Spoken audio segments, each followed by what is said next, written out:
Indian market में SUV का trend तेजी से बढ़ रहा है। मैन्युफैक्चरर्स ने हमारे देश में एसयूवी की पूरी डेफिनेशन ही बदल कर रख दी है। हाई ग्राउंड क्लियरेंस और हाई सीटिंग पोजीशन वाली किसी भी कार को एसयूवी माना जाता है। एमजी मोटर्स अपनी कॉमेट बेस्ड एसयूवी के साथ इसे एक लेवल आगे ले जा सकता है और ये थोड़ा हटकर सोच रहे हैं। Yes, you heard that right. MG एक तरीके की माइक्रो एसयूवी पर काम कर रही है। एमजी की सिस्टर कंपनी बाओजोन पहले ही चाइना में इस कार को अनवील कर चुकी है। So how small is it? चलिए बात करते हैं सबसे पहले एमजी की इंडिया में आने वाली सबसे छोटी एसयूवी को लेकर। यूर वॉचिंग कार का पंचनामा, let's get started. As stated above, Baojun Yep SUV एसयूवी को अनवील किया है चाइना में। डायमेंशन वाइज इसकी लेंथ 3381 mm, विड्थ 1685 mm और हाइट 1721 mm है। ये 2110 mm के व्हील बेस पर बैठता है। अगर हम इसकी कंपैरिजन एमजी कॉमेट से करें तो ये 407 mm लंबा, 180 mm चौड़ा और 45 mm ऊंचा है। व्हील बेस भी 100 mm लंबा है। तो the Yelp is bigger than comet. लेकिन ये हमारी कंट्री में दूसरी एसयूवीज के मुकाबले कुछ भी नहीं है। ये एक्सप्रेसो से भी छोटी है, जिसे मारुति एसयूवी कहती है। कुछ महीने पहले एमजी की पेरेंट कंपनी SAIC ने इंडिया में येप एसयूवी के डिजाइन को पेटेंट करवाया था। पेटेंट की गई कार का डिजाइन चाइना में सेल की जा रही कार के सिमिलर था। इंडिया में लॉन्च के साथ हम सिर्फ एमजी लोगों को फ्रंट एंड पर ही एक्सपेक्ट कर पाएंगे। येप एसयूवी का कंप्लीट डिजाइन एक टॉल बॉय एसयूवी फिलोसॉफी के साथ काफी कॉम्पैक्ट है। Will you term the Yelp N SUV? Yelp comet की जैसे ही स्मॉल इलेक्ट्रिक व्हीकल प्लेटफॉर्म पर बेस्ड है। चाइना में ये 66 bhp मोटर के साथ 28.1 kWh वाली बैटरी पैक के साथ आ रहा है और ये कॉम्बिनेशन इसको 303 किलोमीटर की क्लैम्प रेंज दे रहा है।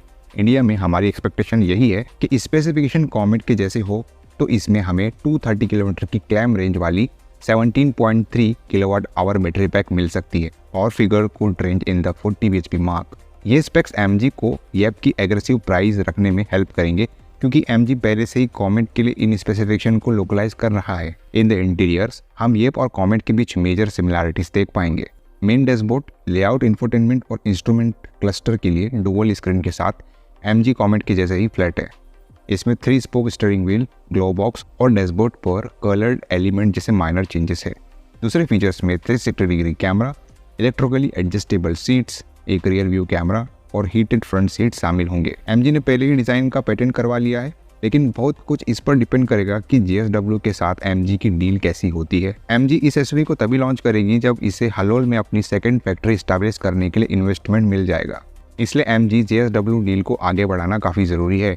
यदि सब कुछ प्लानिंग के हिसाब से हुआ तो हम येप एसयूवी को 2025 में किसी भी समय लॉन्च होते देख पाएंगे। What about the pricing? Comet EV के कंपेयर में इसकी प्राइसिंग थोड़ी प्रीमियम होगी।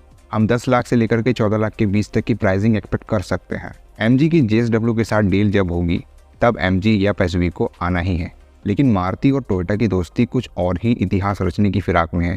मारुति के साथ टोयोटा का कोलैबोरेशन हम ऑटो एंथुसियास्ट के लिए बिटर स्वीट एक्सपीरियंस रहा है, लेकिन ब्रांड के लिए इसने अच्छा काम किया है। इसने टोयोटा को बिना किसी इन्वेस्टमेंट के अफोर्डेबल कैटेगरी में इंटर करने की परमिशन दी है। अब टोयोटा का नेक्स्ट रीबैज मॉडल टाइजर होने जा रहा है। टाइजर फ्रोंक्स का रीबैज वर्जन होगा। इससे टोयोटा को दूसरे माइक्रो एसयूवी जैसे कि टाटा पंच, हुंडई एक्स्टर को टक्कर देने में हेल्प मिलेगी। चलिए बात करते हैं इस 9 लाख वाली एसयूवी को लेकर के। जस्ट टू क्लेरिफाई, टोयोटा ने अभी तक ऑफिशियली स्पेसिफाई नहीं किया है कि अपकमिंग एसयूवी का नाम टाइजर होगा। However there are credible rumours that it could be called Taisor. दूसरे बैज इंजीनियर्ड कार की तरह इसमें भी एक्सटीरियर में कुछ माइनर चेंजेस हो सकते हैं। टाइजर अपने डिजाइन को हायर राइडर के साथ शेयर कर सकता है, जैसे फ्रोंक्स ग्रैंड विटारा के साथ करता है। हम टाइजर पर छोटी ग्रिल और आईब्रो DRL देख पाएंगे। दूसरे चेंजेस में न्यू हेडलैम्प और फ्रेश बम्पर शामिल हो सकते हैं। न्यू अलॉय व्हील्स डिजाइन को छोड़ करके साइड प्रोफाइल वही रहना चाहिए। चेंज्ड रियर बम्पर को छोड़ करके पीछे की तरफ हम वही डिजाइन एक्सपेक्ट कर सकते हैं। बेयरिंग द डिजाइन चेंजेस, ज्यादातर चीजें वैसे ही रहनी चाहिए। ये 1 लीटर टर्बो पेट्रोल इंजन के साथ कंटिन्यू करेगा, जो 100 bhp और 150 Nm का टॉर्क प्रोड्यूस करता है।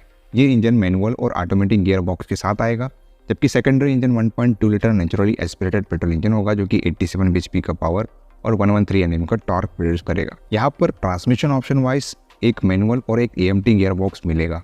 टाइजर भी फ्रोंक्स के जैसे CNG ऑप्शन के साथ आ सकता है।